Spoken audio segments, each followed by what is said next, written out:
ब्रह्मांड में ग्रह सिर्फ पत्थर और गैस के गोले नहीं हैं, वे जीते जागते देवता हैं। हर एक की अपनी एक अद्भुत शक्ति और पहचान है। इनमें शनि या शनिदेव का एक खास स्थान है। वे न्याय के देवता हैं जो हमारे कर्मों का फल देते हैं। बहुत से लोग शनिवार को, जो शनि का दिन है, व्रत रखते हैं ताकि उन्हें प्रसन्न कर सकें और उनका आशीर्वाद पा सकें। उनका मानना है कि ऐसा करने से उनके जीवन की कठिनाइयां कम हो सकती हैं। यह प्रथा प्राचीन कहानियों से जुड़ी है जो हमें शनि के असली स्वभाव के बारे में सिखाती है। ये कहानियां सिर्फ मिथक नहीं हैं, वे ब्रह्मांड के नियम और उसमें हमारी जगह को समझने का एक तरीका है। वे हमें याद दिलाते हैं कि हर काम का एक नतीजा होता है, जो राजा विक्रमादित्य की कहानी का एक अहम हिस्सा है। उज्जैन के महान राजा विक्रमादित्य अपनी बुद्धिमत्ता, हिम्मत और बहुत ज्यादा धन के लिए जाने जाते थे। उनका दरबार बहुत शानदार था, जिसमें बुद्धिमान मंत्री, कवि और ज्योतिषी थे। एक दिन उनके दरबार में एक बड़ी बहस शुरू हुई। विषय सीधा लेकिन गहरा था। 9 खगोलीय देवताओं यानी नवग्रहों में से सबसे महान कौन था? हर दरबारी अपने पसंदीदा ग्रह की तारीफ करता था। कुछ लोग सूर्य की तारीफ करते थे जीवन देने के लिए, कुछ चंद्रमा की उसकी कोमल रोशनी के लिए, और कुछ बृहस्पति की उसकी बुद्धिमत्ता के लिए। बहस तेज और भावुक होती गई। हर कोई अपने चुने हुए देवता के लिए मजबूत तर्क दे रहा था। विक्रमादित्य ने सभी को बहुत ध्यान से सुना। उनका मन हर खगोलीय प्राणी की शक्तियों और प्रभावों को तोल रहा था। जैसे जैसे राजा सुनते गए, उन्हें गर्व महसूस हुआ। आखिरकार वे एक न्यायप्रिय और शक्तिशाली शासक थे। उन्हें विश्वास था कि उनमें इस खगोलीय विवाद को सुलझाने की बुद्धिमत्ता है। जब दरबार शांत हो गया, उनके फैसले का इंतजार करते हुए विक्रमादित्य ने आत्मविश्वास से कहा। उन्होंने ऐलान किया कि जबकि सभी ग्रह शक्तिशाली थे, शनि उनमें सबसे कम महत्वपूर्ण थे। उन्होंने तर्क दिया कि शनि धीमे, अंधेरे वाले और दुख और कठिनाई से जुड़े थे। उन्होंने शनि के प्रभाव को जीवन देने वाले सूर्य या बुद्धिमान बृहस्पति की तुलना में कम माना। इस घोषणा ने दरबार को चौंका दिया। यह एक साहसिक और, जैसा कि बाद में पता चला, एक बहुत ही मूर्खतापूर्ण फैसला था, एक ऐसे राजा से जो अपनी गहरी समझ के लिए जाने जाते थे। राजा के ये शब्द इतनी आसानी से कहे गए, ब्रह्मांड में अनसुने नहीं रहे। उसी पल शनिदेव उज्जैन राज्य के ऊपर से गुजर रहे थे। उन्होंने राजा का अपमानजनक ऐलान सुना। एक देवता जो ब्रह्मांडीय नियम और न्याय का प्रतीक है, उसे कम नहीं आंका जा सकता। शनिदेव ने फैसला किया कि राजा विक्रमादित्य को एक सबक की जरूरत है, उनकी शक्ति का सीधा अनुभव। उन्होंने राजा को यह दिखाने का फैसला किया कि जब कोई कर्म के नियमों का अनादर करता है तो क्या होता है। उन्होंने राजा को अपनी 7.5 से गुजारने का फैसला किया, जो 7.5 साल की कड़ी परीक्षा का समय था, ताकि उन्हें विनम्रता और न्याय का असली मतलब सिखा सके। राजा के सीधे सादे शब्दों ने घटनाओं की एक ऐसी कड़ी शुरू कर दी थी जो उनके जीवन को हमेशा के लिए बदल देगी। राजा के घमंड भरे ऐलान के तुरंत बाद शनिदेव उनके सामने एक घोड़े के व्यापारी के भेष में प्रकट हुए। उन्होंने एक शानदार, ताकतवर दिखने वाला घोड़ा पेश किया। राजा विक्रमादित्य, जो घोड़ों के बड़े पारखी थे, जानवर की ताकत और सुंदरता से तुरंत प्रभावित हुए। उन्हें उस पर सवारी करने की एक जबरदस्त इच्छा हुई। बिना सोचे समझे वे घोड़े पर चढ़ गए, लेकिन यह कोई साधारण जानवर नहीं था। जैसे ही राजा बैठे, घोड़ा अकल्पनीय गति से सरपट दौड़ने लगा। वह पहाड़ों और जंगलों के ऊपर से उड़ता चला गया, बेबस राजा को उसके शानदार राज्य, उसके धन, उसकी शक्ति और उसकी हर प्रिय चीज से बहुत दूर ले गया। सवारी एक धुंधली सी थी, अनजान में एक डरावनी यात्रा। जादुई घोड़ा आखिरकार एक घने, अनजान जंगल में रुका और फिर गायब हो गया। राजा विक्रमादित्य को बिल्कुल अकेला छोड़ गया। वे थके हुए, भूखे और पूरी तरह से खो गए थे। एक समय के शक्तिशाली राजा जो सेनाओं को आदेश देते थे और एक समृद्ध भूमि पर शासन करते थे, अब केवल अपने कपड़ों में एक अकेले यात्री थे। वे कई दिनों तक जंगल में घूमते रहे, जंगली फलों और धाराओं के पानी पर गुजारा करते रहे। वे अब राजा नहीं थे, बल्कि एक आम आदमी थे, अपने सभी शाही अधिकारों से वंचित। यह शनिदेव के सबक का पहला चरण था। यह विनम्रता का एक सबक था, जो राजा को यह दिखाता था कि उनका शाही दर्जा अस्थायी था और पल भर में लिया जा सकता था। बहुत भटकने के बाद विक्रमादित्य आखिरकार पास के एक शहर पहुंचे। वे भूखे थे और कुछ काम या खाना पाने की उम्मीद कर रहे थे। उन्हें एक धनी व्यापारी, एक सेठ मिला, जो उन्हें रहने और भोजन देने के लिए काफी दयालु था। राजा ने अपनी असली पहचान छिपाते हुए प्रस्ताव को कृतज्ञता से स्वीकार किया।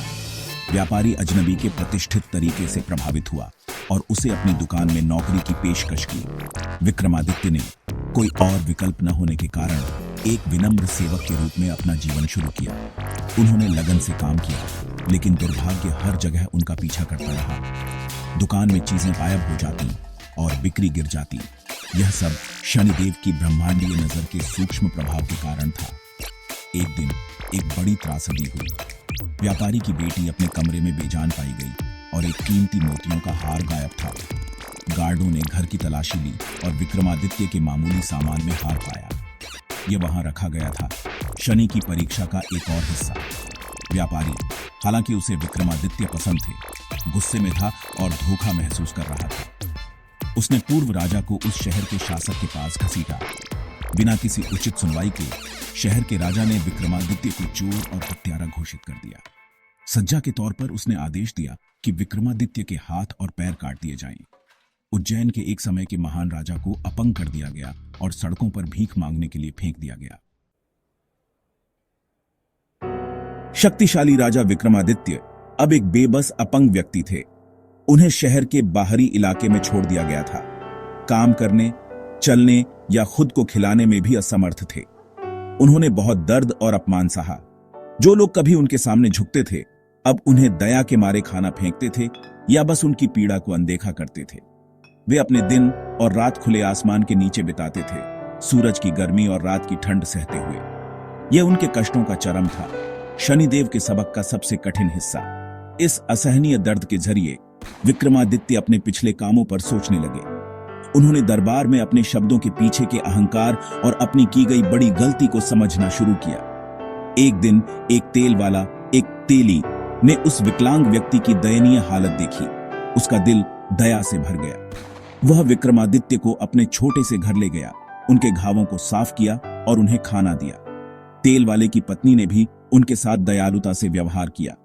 उन्होंने उनसे बैल पर बैठकर मदद करने को कहा, जो तेल की घानी चलाता था। उनका वजन बैल को चलते रहने में मदद करेगा। विक्रमादित्य जीने का कोई और जरिया न होने के कारण मान गए। उन्होंने अपने दिन गोल गोल घूमते हुए बिताए, जो उनके अपने जीवन का एक रूपक था, जो गौरव के सीधे रास्ते से कष्टों के चक्र में बदल गया था। फिर भी इस साधारण दोहराए जाने वाले काम में उन्हें शांति और उद्देश्य की एक अजीब सी भावना मिली। इस तरह कई साल बीत गए। विक्रमादित्य ने चुपचाप अपनी नियति को सहा, कभी शिकायत नहीं की। उनका दिल धीरे धीरे अभिमान से साफ होता गया। वे अक्सर एक दुखद लेकिन मधुर आवाज में धार्मिक गीत गाते थे। एक रात उस राज्य की राजकुमारी तेल वाले के घर के पास से गुजर रही थी। उसने विक्रमादित्य का सुंदर गायन सुना। गीत इतना भावनाओं और दर्द से भरा था कि उसने उसके दिल को गहराई से छू लिया। वह आवाज से मोहित हो गई और उसने फैसला किया कि वह उस आदमी से शादी करेगी जिसने इतनी आत्मा से गाया था, चाहे वह कोई भी हो। उसने अपनी दासियों को गायक को ढूंढने के लिए भेजा और वे यह खबर लेकर लौटी कि वह विकलांग व्यक्ति था जो तेल वाले के लिए काम करता था। राजकुमारी अपने फैसले पर अडिग रही। उसने अपने पिता राजा को बताया कि वह गायक से शादी करेगी। राजा अपनी बेटी के एक अपंग भिखारी से शादी करने के विचार से बहुत गुस्सा हुआ। उसने उसे रोकने की कोशिश की, लेकिन वह अडिग थी। अनिच्छा से राजा ने शादी के लिए सहमति दे दी, लेकिन वह बहुत शर्मिंदा था। उसने अपनी बेटी को त्याग दिया और युगल को महल से निकाल दिया। राजकुमारी और विक्रमादित्य दयालु तेल वाले के साथ रहने चले गए। राजकुमारी ने अपने पति की बहुत प्यार और भक्ति के साथ देखभाल की। बिना किसी शिकायत के उनके विनम्र जीवन को स्वीकार किया। विक्रमादित्य उसके निस्वार्थ प्रेम से बहुत प्रभावित हुए। उनके आंतरिक परिवर्तन की यात्रा में एक और कदम। जैसे ही 7.5 का 7.5 साल का समय खत्म होने वाला था, विक्रमादित्य के कष्टों की लंबी रात का अंत होने वाला था। एक शाम जब वे गहरे विचारों में डूबे थे, शनिदेव उनके सामने प्रकट हुए, इस बार अपने असली दिव्य रूप में। वे अब घोड़े के व्यापारी नहीं थे, बल्कि एक शानदार देवता थे, गहरे और शक्तिशाली। फिर भी उनकी आंखों में शांत न्याय का भाव था। विक्रमादित्य ने तुरंत उस देवता को पहचान लिया, जिसकी शक्ति को उन्होंने इतनी मूर्खता से कम आंका था। उन्होंने यथासंभव अपना सिर झुकाया। उनका हृदय पश्चाताप और श्रद्धा से भर गया। वे आखिरकार अपनी गलती की गंभीरता और उन्होंने जो गहरा सबक सीखा था, उसे समझ गए। विक्रमादित्य ने आंखों में आंसू लिए शनिदेव से माफी मांगी। उन्होंने अपने अहंकार और अज्ञानता को स्वीकार किया।